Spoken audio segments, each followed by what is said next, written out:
What is up, Internet? My name is Lane Tolke. I'm the current music director of 88.1 WCRXFM, the student-run radio station of Columbia College, Chicago. And yes, I said student-run, which means I am in charge until December. So this is a new video series I'm doing for our YouTube channel where I talk about things that happened in the past week that weren't, at least for the most part, political and definitely weren't sad or depressing. I'll probably also add other things to these videos as well, such as trying strange foods, which I'm actually going to be doing today. But first, let's talk about some things. An 8-year-old girl who was originally from Minnesota and is living in Sweden now found a really flippin' old sword in a lake near her house. And when I say really flippin' old, it's at least 1,000 years old, probably older. So the story is not completely exact. I've heard she was skipping stones. I've also heard she was just swimming in the lake. Either way, she was at her local lake and pulled out a really old sword. You know what? She needs to meet up with that girl who found King Arthur's Excalibur in a lake in England last year. I'm telling you, this new generation of kids, they're gonna be leading this world to a good place, especially if those two are at the helm with their magical swords from way back in history. But these kids aren't grown up yet, and honestly, let's not make them grow up too quickly, because there are still some really good people out there doing some really cool things. This year's 25 MacArthur grant winners have been named, and congratulations to every single one of them. But I actually know one of them. Well, my dad knows her better than I do, because every time I've really been in the same room as her, I become this shy, reserved person who can handle talking in front of a mic and a camera, but not so much a real person. But it's still really cool, because I've met her in person. I've talked to her a little bit before, probably, and she writes amazing short stories, and I can't wait to see what she comes up with next, especially with the financial help of the $625,000 each of them are going to get. It's parceled out within 5 years, but it's a good amount of money. So congratulations to Cully. Congratulations to the other 24 MacArthur grant winners of this year. Third story, we are headed back to Minnesota. Well, I guess we weren't really in Minnesota in that first story since the girl's now living in Sweden. But young birds are starting to act up a little bit over there, and the police are getting involved. There are angry birds, and there are scary birds. But have you ever heard of drunk birds? First of all, great way to start a story. In Gilbert, Minnesota, about an hour north of Duluth on the Iron Range, the police department says it's gotten about a half dozen reports of birds that appear to be under the influence, flying into windows, cars, and acting confused. Yes, young birds are getting drunk off of berries and crab apples. Apparently, when those fruits lose moisture, the sugar inside turns into alcohol, and because those birds haven't flown south yet, you know, they're eating, getting ready for this really long flight. Instead, they're getting drunk, and citizens are getting concerned. Drunk birds are totally a thing. I've had to give sober rides to Cedar Waxwings from the Uptown area. And now every person who has followed this story has a new reason to be curious about eating crab apples. Now on to the fourth and final story of the night. What are those? One, I actually did not like that meme, but I had to make the joke.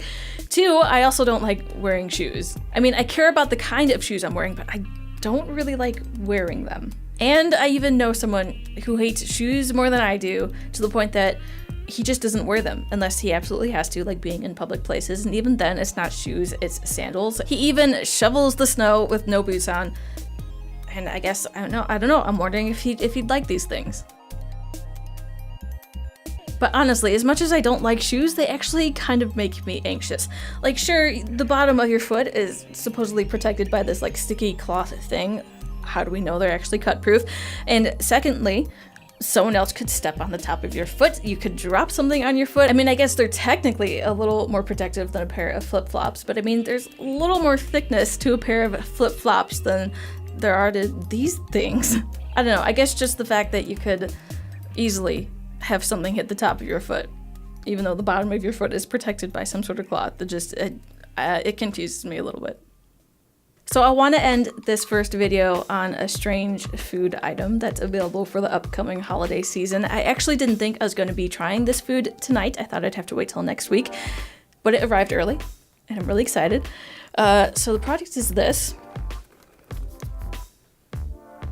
Mac and cheese flavored candy canes. I don't think there's actually cheese in it.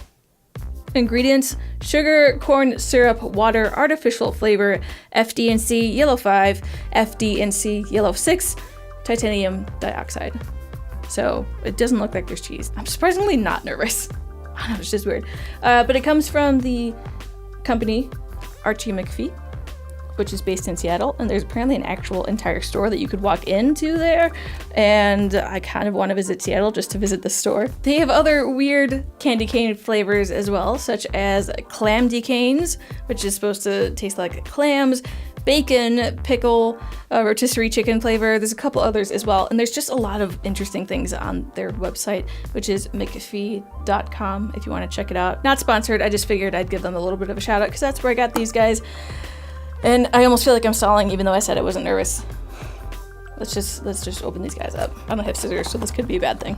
I don't have scissors! 2 hours later. First break, okay. Mac and cheese candy canes. Oh man, okay. It even says extra cheesy. It's apparently supposed to taste like instant mac and cheese. I can't say for certain. For a long time, my favorite was definitely Kraft mac and cheese, not the instant, the one you had to make yourself. And you learn the recipe once and then you're kind of like, I know it, and you go from there.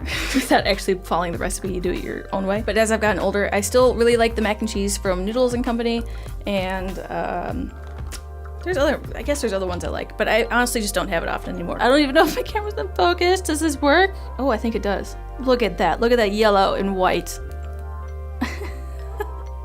If you like candy canes and you like mac and cheese, you can consider getting this. It's only like $6.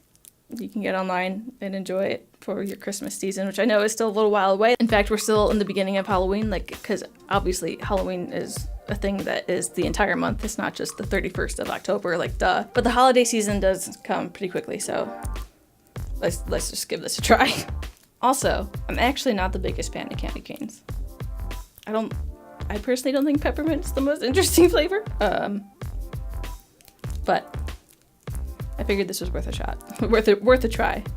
I did have a backup for today, but I might save that for later and not ruin the surprise. All right, let's try this.